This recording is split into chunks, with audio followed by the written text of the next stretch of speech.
The sound of clattering and banging shattered the stillness at the front gate. My husband was outside, fuming, his fists pounding on the door.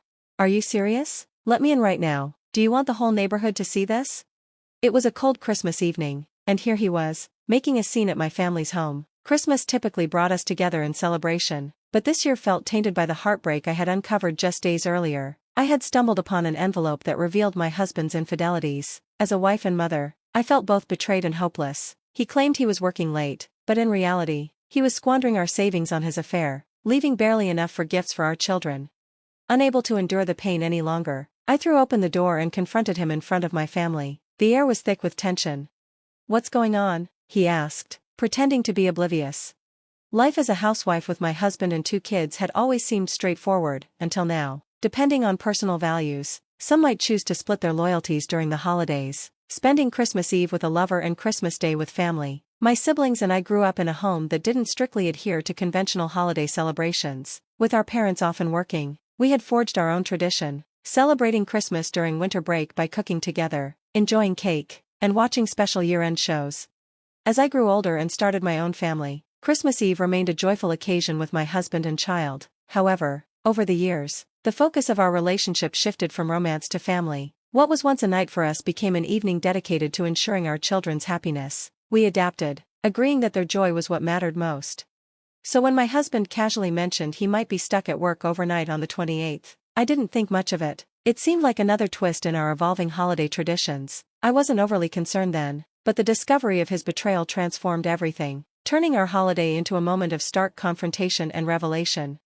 Realizing my husband wouldn't be home for Christmas Eve underscored just how much our relationship had changed. Despite these shifts, my feelings for him ran deep, and I found contentment in our shared life. I poured my energy into preparing a joyful Christmas for our kids, embracing it as another source of happiness.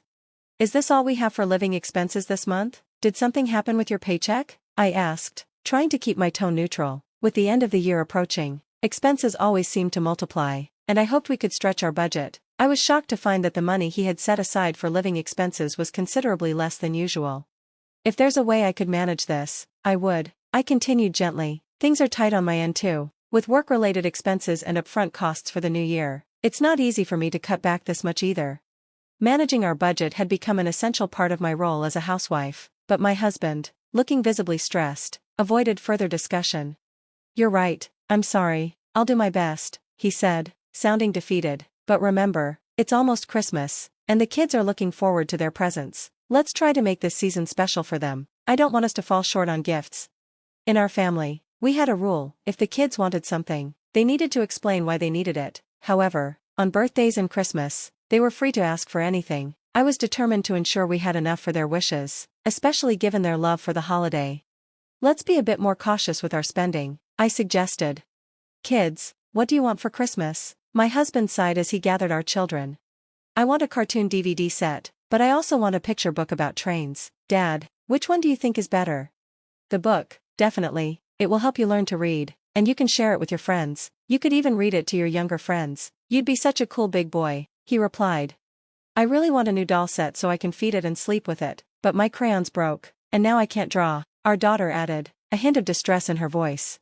"I think crayons would be great, Carol. You're so talented at drawing," I encouraged, hoping to balance their wishes with our budget constraints. The simple joys of parenting shone through as we navigated the challenges of the season together. As I watched my daughter sketch, I encouraged her to ask Santa for some nice crayons, even better than the ones she had before, but her eyes were still on the doll set. "But what about the dolls? Can't you listen to what I want? Santa only visits good children. Naughty kids who are selfish get nothing," she insisted. I reassured her, "Let's ask for the crayons first." While I tried to balance their wishes, my husband nudged them toward more affordable options, steering our holiday spirit in a different direction. "Brian's gift can come from a used bookstore, while Carol's can be from the regular store," he suggested quietly, implying that this would help us avoid overspending during the holidays. "Do you really think saving money is the only answer? How short-sighted," he murmured under his breath, ensuring only I could hear him. By dismissing our children's eagerly awaited gifts as mere additional expenses, he subtly manipulated their young minds to align with his frugal agenda, which began to sow seeds of resentment within me. One evening, while my husband was bathing our daughter, she burst into the room, holding a sparkly envelope she had found in his work bag. Mom, look, could it be from Santa? Though I knew it was wrong for her to rummage through his things, my curiosity was piqued. You shouldn't have taken that without asking. Hand it over, and I'll put it back. But as I took the envelope, my curiosity overwhelmed me, and I peeked inside. It was a reservation for a Christmas dinner for two at a hotel on the 28th, the very night he claimed he would be working. A flood of questions and doubts surged through my mind. Just then, my husband's phone pinged with a notification. Startled, I glanced over to see a barrage of messages coming in. Normally, I wouldn't pry, but an uneasy feeling compelled me to check. The messages were all from someone named Tiffany, peppered with heart emojis and accompanied by a profile picture of a woman much younger than me. The pieces of this troubling puzzle started to fall into place. As the days passed, I found myself stealing glances at his phone, confirming my growing suspicions. Tiffany was undoubtedly his mistress, and he intended to spend Christmas Eve with her, even hinting at a special gift. Driven by a mix of hurt and resolve, I made the decision to hire a private investigator. Confronting my overly confident husband with undeniable proof seemed like the only way to face this painful reality head-on. The days leading up to Christmas were a swirl of dread and determination as I braced myself for whatever truths the investigation would reveal. When the results arrived, they confirmed my worst fears. Tiffany was an employee at my husband's company, and their affair had begun just a month ago. All those late nights he claimed were spent working were actually spent with her, and the sudden reduction in our household funds was likely funneled into his deceit. Holding the investigator's report, tears of frustration and betrayal spilled down my cheeks. In a matter of weeks, my husband had completely shifted his priorities, choosing another woman over his own family. My diligent efforts to care for our home, under the belief that he was overwhelmed with work, and our children's quiet longing for their father now felt tragically misplaced. The weight of his betrayal was too profound to ignore. Initially, I was paralyzed by shock, but soon determination took hold. I wasn't going to let this slide without a response. Drying my tears, I channeled my energy into crafting a decisive plan. On the morning of December 28th, I maintained a calm facade as I sent my husband off to work, but once he left, I gathered the kids and moved to my parents' house. It's been so long since we've all been together like this, my mom exclaimed when we arrived. The festive spirit in her home was uplifting. We spent the day decorating a large Christmas tree and reveling in a joyful holiday celebration. The next morning, the children were thrilled to discover gifts beneath the tree, a DVD and a picture book for my son, and a doll and crayons for my daughter, all labeled as gifts from Santa and their grandparents. As they played with their new toys, the adults watched with warm smiles. Then my phone buzzed. Stepping outside to answer, I heard my husband's distressed voice on the other end. Hey, where are you? I just got home from work, but my key doesn't fit the lock, and the doorbell isn't working. What's going on? I could hear him fumbling with the door handle through the phone. Calm down, you're making a scene. No one's there because we don't live there anymore. We finished moving out yesterday. You were too busy with work to notice, and by the way, if you keep shaking that door, it might break. If it does, that's not my problem, I replied, a mix of sternness and mockery in my voice as I watched my daughter sketch. I encouraged her to ask Santa for some nice crayons, even better than the ones she had before, but I could see she was also coveting a new doll set. But what about the dolls? Can't you listen to what I want? Santa only visits good children. Naughty kids who are selfish get nothing, she insisted. I reassured her, let's ask for the crayons first. While I tried to balance the children's wishes, my husband nudged them toward more economical choices. Brian's gift can come from a used bookstore, and Carol's can be from the discount store, he suggested quietly, implying that this strategy would help us avoid overspending during the holidays. Do you really think cutting costs is the only answer? How short-sighted, he murmured under his breath, ensuring I was the only one who heard. By framing our children's eagerly awaited gifts as mere extra expenses, he subtly directed their young minds to align with his frugal agenda, which began to stir resentment in me. One evening, while my husband was bathing our daughter, she came racing in with a sparkly envelope she'd found in his work bag. Mom, look, could this be from Santa? Even though I knew she shouldn't have rummaged through his things, my curiosity was piqued. You shouldn't have taken that without asking. Hand it over, and I'll put it back. But when I took the envelope, curiosity got the better of me, and I peeked inside. It was a reservation for a Christmas dinner for two at a hotel on the 28th, the night he claimed he'd be working late. A wave of questions and doubts washed over me. Just then, my husband's phone pinged with a notification. Startled, I glanced over to see a flurry of messages. Normally, I wouldn't pry, but a sense of unease compelled me to check. All the messages were from someone named Tiffany, complete with heart emojis and a profile picture of a woman much younger than me. The pieces of this troubling puzzle began to align. In the following days, I found myself stealing glances at his phone, confirming malacia suspicions. Tiffany was undoubtedly his mistress, and he planned to spend Christmas Eve with her, even hinting at a special gift for her. Driven by a mix of hurt and resolve, I decided to hire a private investigator. Confronting my overly confident husband with undeniable proof seemed like the only way to face this painful reality.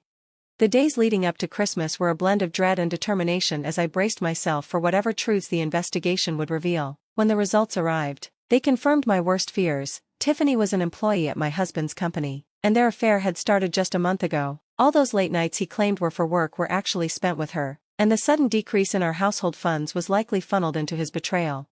Holding the investigator's report, tears of frustration and betrayal spilled over. In just a month, my husband had radically shifted his priorities, choosing another woman over his family. My meticulous care for our home, under the belief that he was burdened with work, and our children's quiet longing for their father now felt tragically misplaced. The weight of his betrayal was too profound to ignore. Initially, I was paralyzed by shock, but soon determination took over. I wasn't going to let this slide without taking action. After drying my tears, I channeled my energy into planning a decisive response. On the morning of December 28th, I kept up appearances as I sent my husband off to work, but once he was gone, I gathered the kids and moved to my parents' house. "It's been so long since we've all been together like this," my mom exclaimed upon our arrival. The festive spirit at her home was uplifting. We spent the day decorating a large Christmas tree and enjoying a joyful holiday party. The next morning, the children were thrilled to find gifts beneath the tree, a DVD and a picture book for my son, and a doll and crayons for my daughter, all presented as gifts from Santa and their grandparents. As the kids played happily with their new toys, the adults looked on with satisfied smiles. Then my phone buzzed. I stepped outside to take the call, and my husband's distressed voice crackled through. "Hey, where are you? I just got home from work, but my key doesn't fit the lock, and the doorbell isn't working. What's going on?" I could hear him fumbling with the door handle. "Calm down. You're making a scene. No one is there because we don't live there anymore. We moved out yesterday, and you were too busy with work to notice. And by the way, if you keep shaking that door, it might break." "If it does, it's not my problem," I replied, mixing sternness with a hint of mockery. I followed my parents to the front door, bracing myself for the confrontation that awaited. When my father swung the door open, my husband stood there with a defiant smirk. "Long time no see, Dad," he said, flashing a sly grin. But my father's response was icy. "It's not good to see you. Stop pretending we're friends. You're no longer a son to us, you're just someone who has hurt our family," he shot back sharply. My mother stepped in, her tone harsh and unwavering. "Making a scene at this hour? Do you even realize what time it is? It's incredibly rude. The kids have been asleep for hours. You're not fit to be their father," she declared, fixing him with a stern glare that shocked my husband, who was used to her usual gentleness.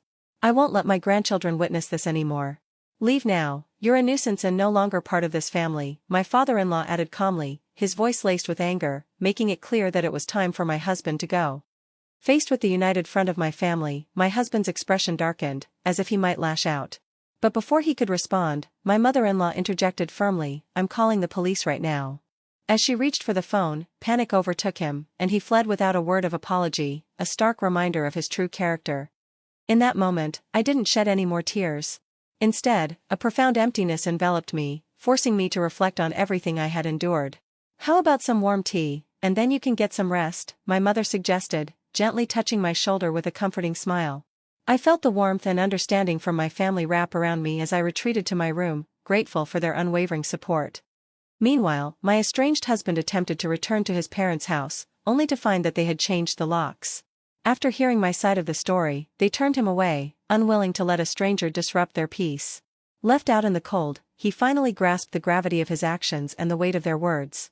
Realizing the consequences of his betrayal, he expressed sincere regret and agreed to the terms of our divorce without a legal battle. I had a lawyer ready just in case, but thankfully, the proceedings went smoothly. I began anew at my parents' house, a sanctuary for myself and my children. Here, amid the challenges of juggling work and parenting, every day brimmed with purpose, supported by my parents' love and help. Life was bustling yet deeply fulfilling. Though my marriage had ended and I would not see my ex-husband again, I maintained a strong connection with my former in-laws. They were wonderful grandparents, offering not only love to my children but also tremendous support to me.